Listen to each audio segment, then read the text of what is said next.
네, 안녕하세요. 김용욱입니다. 이 시간에는 마이크로소프트의 커넥트 2016 행사를 요약해 드리려고 합니다. 이 커넥트라는 행사는 개발자들의 어떤 행사이죠. 그래서 주로 개발 툴이나 아니면 클라우드와 관련되어 있는 이야기들을 많이 하는 그런 행사였습니다. 이 행사에는 항상 상징이죠. 저 빨간 틀이 입고 나오는 스캇9가 항상 나와서 행사를 이끌었는데요. 첫 번째 메시지는 역시 모바일 퍼스트 그리고 클라우드 퍼스트입니다. 마이크로소프트 퍼스트, 윈도우 퍼스트가 아니라는 거죠. 이제 필요하다면 생태계에 어떤 거라도 다 끌어다가 쓸 수 있고 또 다 지원을 할 수가 있다라는 마이크로소프트의 철학의 변화를 볼 수가 있습니다. 여기 보면 이제 any developer, any app, any 플랫폼도 역시 같은 맥락에서 하고 있는 얘기인데요. 자, 그런 맥락에서 일단 시작하는 포문을 연 건 이제 이 크리스가 먼저 비주얼 스튜디오 코드라는 툴을 소개하는 걸로 시작을 하고 있습니다. 이 비주얼 스튜디오 코드는 마이크로소프트가 만들어서 오픈소스로 풀었던 그런 개발 도구인데요. 느낌은 맥에서 주로 사용되고 있는 서브라임 텍스트하고 비슷한 느낌입니다. 보면 뭐 요즘에 개발자들이 주로 사용하고 있는 트렌드가 거의 다 반영이 되어 있는데요. Git을 바로 지원을 하고 있습니다. 이 개발 툴에 있는 이 커맨드 라인에서 바로 git 클론하고 레포지토리의 URL을 주면 바로 저장할 곳을 정하면 바로 클론을 해서 소스를 가지고 와서 개발을 할 수가 있고요. 그 다음에 이 개발 툴 안에서도 바로 터미널을 열어서 바로 작업을 할 수가 있습니다. 그래서 이 개발 툴하고 터미널 사이를 빠르게 왔다 갔다 안 해도 사용을 할 수 있을 만큼 굉장히 빠르고 쉽게 작업을 할 수가 있습니다. 자, show recommended 해서 추천하는 익스텐션들을 바로 볼 수도 있고요. 여기에서 필요한 것들을 바로 다운받아서 기능을 개선할 수도 있습니다. 이제는 비주얼 스튜디오 코드에서도 도커를 지원하고 있는데요. 이번 행사에서는 도커에 관한 얘기가 굉장히 많이 있어요. 그래서 도커가 몇 번 언급되는지만 봐도 굉장히 재미있을 것 같기도 합니다. 자, 그 다음에 이런 작업들을 할 때 마이크로소프트의 클라우드 서비스인 이 애저를 관리할 수 있는 커맨드 라인 툴 인터페이스가 또 얼마나 편리해졌는지 그런 데모들을 하고 있고요. 자, 그 다음에 Git의 CEO가 나왔죠. 크리스가 나왔는데 여기서는 어떤 얘기를 언급을 했냐면 현재 GitHub에서 가장 컨트리뷰트를 많이 하고 있는 업체가 누구냐라고 했을 때 마이크로소프트가 1등이다 라는 얘기를 했습니다. 요즘에 마이크로소프트가 뜬금없이 사랑 고백을 많이 하고 있는데요. 여기 보면 마이크로소프트 러브 리눅스 이렇게 뜬금없이 리눅스에 대한 사랑을 고백을 했을 뿐만 아니라 가장 흥미로운 뉴스 중에 하나였죠. 마이크로소프트가 리눅스 파운데이션에 합류하게 되었다.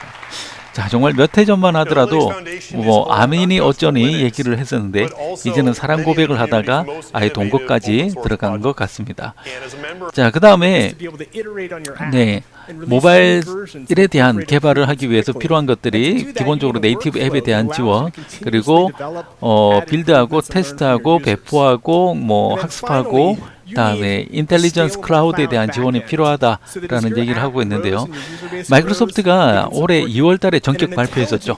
이 자마린을 인수하는 것. 자마린에 대한 인수를 얘기를 했는데 이 자마린을 사용하는 업체들이 생각보다 유명한 데가 많이 있죠. 뭐 브리티시 에어라인, 뭐 핀터레스트부터 시작해서 얼마 전에 나왔던 아웃백도 보이고 있고요. 이 많은 업체들이 이미 자마린을 통해서 작업을 하고 있습니다. 근데 이 자마린이 얼마 전까지만 봐도 약간 기존에 있던 툴들하고는 약간 따로 노는 느낌이 있었는데요. 빠르게 마이크로소프트의 툴들하고 예쁘게 조화롭게 돌아가기 시작하는 걸 볼 수가 있습니다. 그래서 비주얼 스튜디오 2017 얘기가 나왔는데요. 비주얼 스튜디오 2017에서는 좀 더 강화되어 있는 그런 모바일 지원을 볼 수가 있을 것 같습니다. 자, 이건 자마린 데모인데요. 자세히 보시면 맨 왼쪽부터 아이폰, 안드로이드, 윈도우즈 앱을 볼 수가 있습니다. 자, 보면 약간씩은 달라 보이지만 기본적으로 기능이 똑같다는 거죠.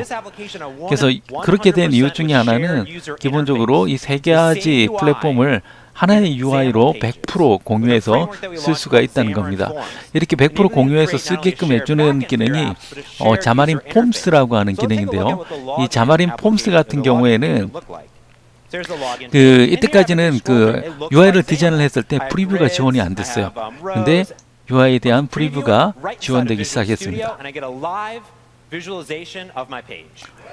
그래서 이게 지원이 안 됐을 때는 UI를 만들고 나서 실행을 시켜서 결과를 봤는데 이제는 고치면 바로바로 반영이 되는 걸 볼 수가 있습니다. 자, 뿐만 아니라 계층화되어 있는 구조를 출력하는 것도 가능한데요. 주로 엑스코드 등에서 봤던 기능이죠. 엑스코드 얘기가 나와서 말인데요. 바로 비주얼 스튜디오 맥에 대한 발표가 이어졌습니다. 그래서 깔아서 실행해 보면 굉장히 재밌어요.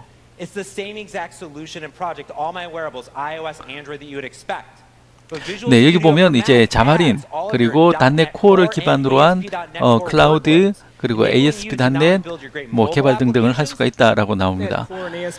자, 그래서 여기에 대한 라이센스 얘기가 나오는데 일단 비주얼 스튜디오 기존에 비주얼 스튜디오 라이센스가 있으면 쓸 수 있다라고 나와 있고요. 그다음에 비주얼 스튜디오 4 맥 커뮤니티 에디션도 있다라는 얘기를 하고 있습니다. 자, 다음에 비주얼 스튜디오 모바일 센터라는 게 나오기 시작했는데요. 이 모바일 센터는 웹상에서 바로 이렇게 테스트를 생성을 하고 있습니다. 그리고 테스트하는 디바이스를 지정을 하고 나서 실행을 시켜보면 그 결과를 바로 실시간으로 이렇게 볼 수가 있습니다. 자, 어떤 문제들이 있었는지도 바로바로 확인을 할 수가 있다라고 나오는데요. 이런 것들이 하늘에서 뚝 떨어진 기술은 아니고 기존에 있던 기능들을 잘 통합해 가고 있는 걸 볼 수가 있습니다. 자, 마이크로소프트는 이제 뭐 애저를 통해서 오픈 얘기를 굉장히 많이 하게 됐는데요. 지금 보이고 있는 다양한 오픈 소스들을 지원을 하고 있습니다. 자, 애저 리전이라고 해서 지역이 38개 이렇게 나오고 있는데 뭐 AWS나 구글 클라우드보다도 훨씬 더 많이 투자된 내용이다라고 얘기를 하고 있습니다. 자, 그래서 데이터 센터에 대한 영상을 짧게 보여줬고요. 여기에서는 뭐 굉장히 강력한 뭐 여러 가지 표준들에 대한 지원도 애저가 함께 하고 있다라고 얘기를 하고 있습니다. 자, 여기 보면 이 마이크로소프트 같은 회사는 기존에 뭐 서버 제품부터 시작해서 클라우드까지 수직적으로 거의 모든 제품을 다 가지고 있습니다. 그래서 이런 회사들이 할 수 있는 장점, 바로 하이브리드 클라우드 시나리오가 가능하다는 건데요. 네, 로컬에서 나한테 필요한 서버들을 구성을 하고 있다가 이것을 필요할 때 클라우드로 확장시켜서 사용할 수 있는 그런 시나리오들이 가능하다라고 이야기를 하고 있습니다. 그래서 포춘 500대 기업 중에 90%의 기업들이 이미 마이크로소프트의 클라우드 기술을 사용을 하고 있다라고 얘기를 하고 있습니다. 자, 이제 컨테이너 얘기로 빠르게 돌아가고 있는데요. 자, 마이크로소프트가 윈도우즈만 할 때는 상관이 없었어요. 근데 이제는 윈도우즈, 클라우드, 리눅스 등등을 다루다 보니까 이제 .NET도 윈도우즈만 지원하지 않고 이제 모든 플랫폼을 지원하게끔 .NET 코어 버전이 나왔고요. 이 개발 환경이나 실행 환경을 빠르게 배포하기 위해서 도커를 지원하기 시작하는데 비주얼 스튜디오 툴스 포 도커도 함께 발표되는 걸 볼 수가 있습니다. 그래서 바로 개발 툴에서 바로 도커 프로젝트를 지원하는 거, 다음에 도커 파일을 여는 거, 다음에 도커를 디플로이먼트 하는 걸 바로 볼 수가 있습니다. 참 재밌죠? 네, 이런 것들을 보게 될 줄이야. 그래서 마이크로소프트 클라우드에도 바로 앱 서비스라고 하는 그 웹 기반의 파스 서비스가 있는데요. 거기에도 역시 도커로 배포하는 그런 서비스를 보여주고 있습니다. 자, 필요한 단위로 잘게 쪼개서 서비스를 한다는 마이크로 서비스는 잘게 쪼개져 있는 것들의 개발 환경이 각각 다를 수가 있죠. 그래서 컨테이너가 함께 늘 언급되기 시작하는데요. 마이크로소프트 애저에서도 이제 컨테이너 서비스가 나왔고요. 그 다음에 프로젝트를 관리해주는 데브옵스 시나리오에서 빠질 수 없는 비주얼 스튜디오 팀 서비스에서도 역시 컨테이너가 지원되기 시작했다라는 얘기를 하고 있습니다. 자, 이제 서버레스 얘기로 빨리 넘어가고 있는데요. 사실 이건 그 파스 모델이 거의 서버레스에 가깝다라고 볼 수가 있습니다. 애저 펑션은 AWS에 있는 람다하고 거의 유사한 기능이다라고 보시면 되는데요. 트리거 단위로 어떤 이벤트가 발생할 때마다 실행되고 사용량에 따라서 몇 번 실행되느냐에 따라서 과금되는 모델이기 때문에 굉장히 저렴하게 사용을 할 수가 있다라는 얘기를 하고 있습니다. 자, SQL 서버 2016, SQL 서버 2016에 관한 얘기가 나와 있는데요. 네, 인증 모델 자체가 각각의 에디션에 따라서 지원되는 기능에 차등을 두고 있었습니다. 네, 이것도 역시 서비스 팩 1번이 나오게 되면서 네, 모든 기능을 이제는 100% 다 지원을 하고 있고 이제 실행 환경의 용량에 따라서 가격이 매겨지는 걸로 내용이 바뀌었습니다.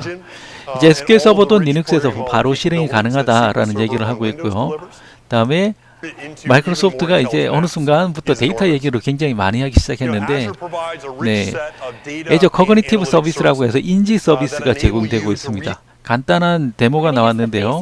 여기 보면 네, 이 키오스크에서 바로 데모를 실행을 시키면 네, 네, 바로 사람이 실행되고, 네, 이 사람의 상태가 누출을 하고, 네, 지금 현재 상태에 몇 살로 보이는지, 그리고 성별 이런 것들을 바로 확인을 할 수가 있습니다.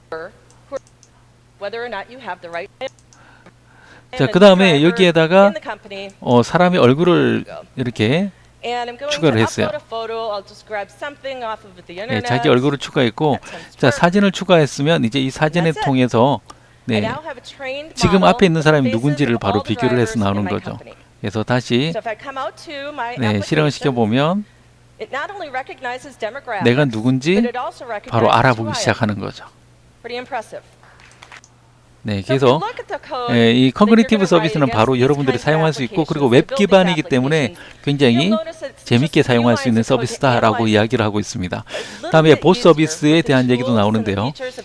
바로 챗봇, 네, 뭐 시리, 코타나 이런 것들을 바로 만들 수 있다라는 얘기를 하고 있고, 다음에 봇 채널로서는 뭐 페이스북, 스카이프, 뭐 이메일, 그룹미, 킥, 마이크로소프트 팀스, 슬랙, 텔레그램, 사실 이게 카카오만 빼고 다 있는 것 같아요.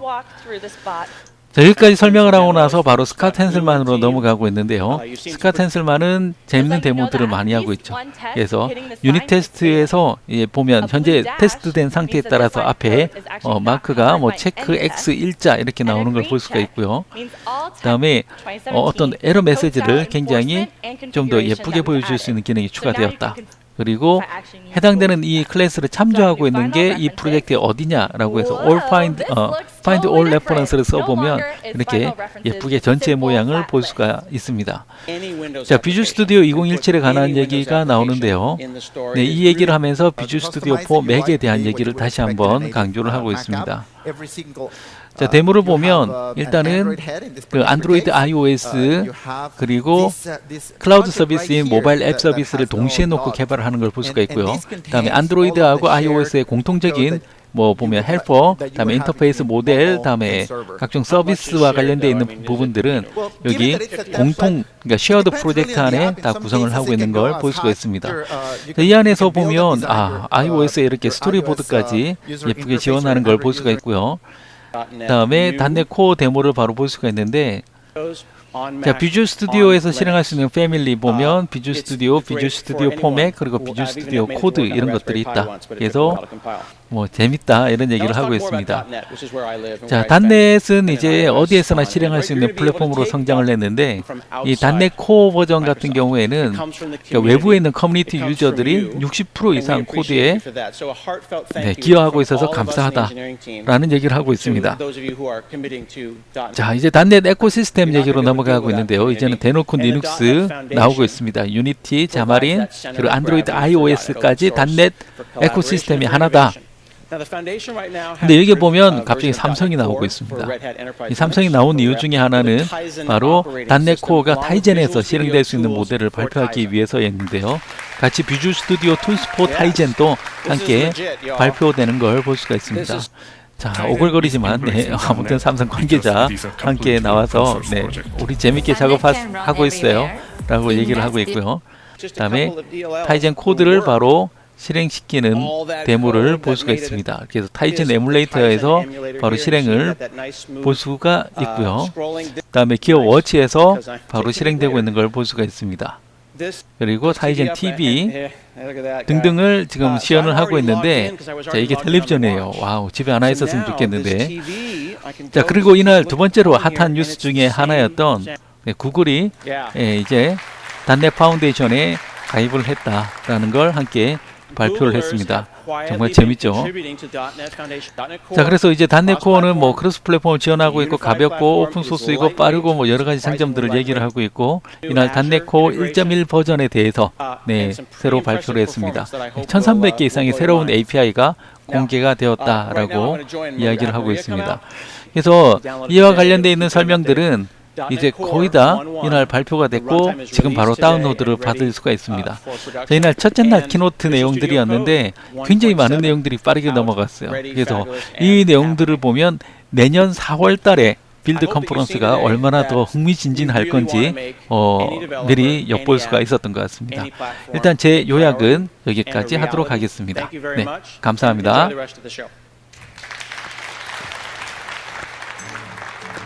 I was always a maker and a tinkerer. When I was at the Media Lab, I started exploring